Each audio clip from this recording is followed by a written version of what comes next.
కరివేపాకు protein roast. ముందుగా ఇందుకు కావాల్సిన పదార్థాలు చూద్దాము. ఓకే. జింజర్ గార్లిక్ చిల్లీ, అలాగే లెమన్, ఆనియన్, అట్లనే కరివేపాకు 1 కప్పు వరకు తీసుకున్నాను.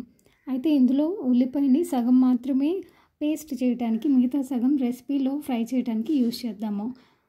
ఈ ప్రోటీన్ సోర్స్ నేను చికెన్ తీసుకున్నాను. ఎనీ నాన్ వెజ్ సోర్స్ తీసుకోవచ్చు. నాన్ వెజ్ తినని వాళ్ళు అయితే వెజ్ ప్రోటీన్ లైక్ పనీర్ తీసుకోవచ్చు, మష్రూమ్ తీసుకోవచ్చు. హంకర్డ్ కొంచెం తీసుకొని ఇప్పుడు చూపించిన ఇంగ్రీడియంట్స్ అన్నీ పేస్ట్ చేసి ఇందులో మళ్ళీ యాడెడ్ స్పైసెస్ ధనియాలు, కారం, పసుపు, ఉప్పు ఇవన్నీ వేసేసి బాగా మిక్స్ చేసుకొని అండ్ లెమన్ జ్యూస్ కూడా ఇప్పుడు యాడ్ చేస్తున్నాను. ఇది చికెన్లో ఉండే లేదంటే మనం తీసుకుంటున్న నాన్ వెజ్లో ఉండే ఐరన్ని బాడీ అబ్జర్వ్ చేసుకోవడానికి వైటమిన్ సి బాగా యూజ్ అవుతుంది. అలాగే టేస్ట్ని కూడా మనకి బాగా ఎన్హాన్స్ చేస్తుంది. మన ఫేవరెట్ క్వీన్ కుక్వేర్ తీసేసుకున్నాను. ప్రీహీట్ చేసుకుని ఇందులో బటర్ కొంచెము, అలానే ఎడిబుల్ ఆయిల్ కొంచెము వేసుకుంటున్నాను. మన తీసుకున్న క్వాంటిటీకి సరిపడా ఆయిల్. సో ఇది ఫుల్గా వేడవ్వకముందు మనం వేయాల్సిన బేసిక్ స్పైసెస్ అనేవి యాడ్ చేసుకుందాము. అవి మాడిపోకూడదు కాబట్టి ఆయిల్ ఫుల్గా వేడవ్వకముందే వేసుకుంటున్నాము. మీకు అవైలబుల్ ఉన్న స్పైసెస్ అన్నీ యాడ్ చేసుకోవచ్చు. అట్లనే నేను యాడెడ్ ఫ్లేవర్ కోసం యాలక్కాయ అండ్ మిరియాలు లైట్గా క్రష్ చేసి వేసాను. మరీ ఎక్కువ అక్కర్లేదు, టూ స్పైసీ అవ్వకుండా మినిమం స్పైసీ. అలాగే డిజైర్డ్ స్పైసీని మనం పట్టగలిగినంత వరకు.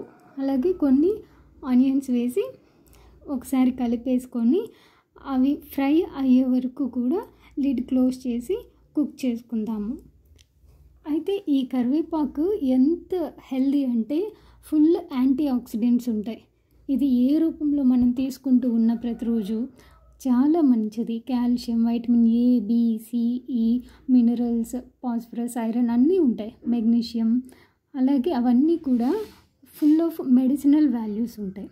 అయితే వీటి వల్ల మనకి డయాబెటీస్ కూడా రెగ్యులేట్ అవుతుంది. ఈ ఉల్లిపాయలు ఫ్రై అయిపోయాయి. ఇప్పుడు మ్యారినేట్ చేసి ఉంచుకున్న ఈ మిశ్రమాన్ని చికెన్ మ్యారినేటెడ్ మొత్తం వేసేసుకొని ఒకసారి కలిపి ఉంచేద్దాం.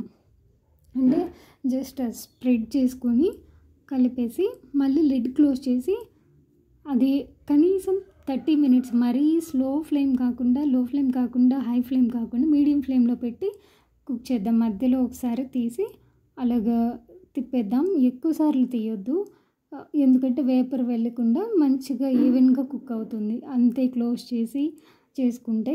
అట్లా ఈ రెసిపీని గ్రేవీ ఇష్టపడే వాళ్ళు గ్రేవీ కన్సిస్టెన్సీతో లైక్ కోకోనట్ మిల్క్ కానీ ఆల్మండ్ మిల్క్ కానీ యాడ్ చేసి అలా కూడా చేసుకోవచ్చు. But I like dry roast, so నేను ఎక్కువ ఇలా ప్రిఫర్ చేస్తూ ఉంటాను. వీలైనంత వరకు రోస్ట్ అయ్యేలాగా, అప్పుడు ఆ క్రిస్పీనెస్ వస్తుంది. అట్లానే ఈవెన్గా చాలా డీప్గా కుక్ అవుతుంది. అట్లానే తీసుకున్న ఇంగ్రీడియంట్స్ వల్ల మనకి డైజెషన్ కూడా బాగుంటుంది.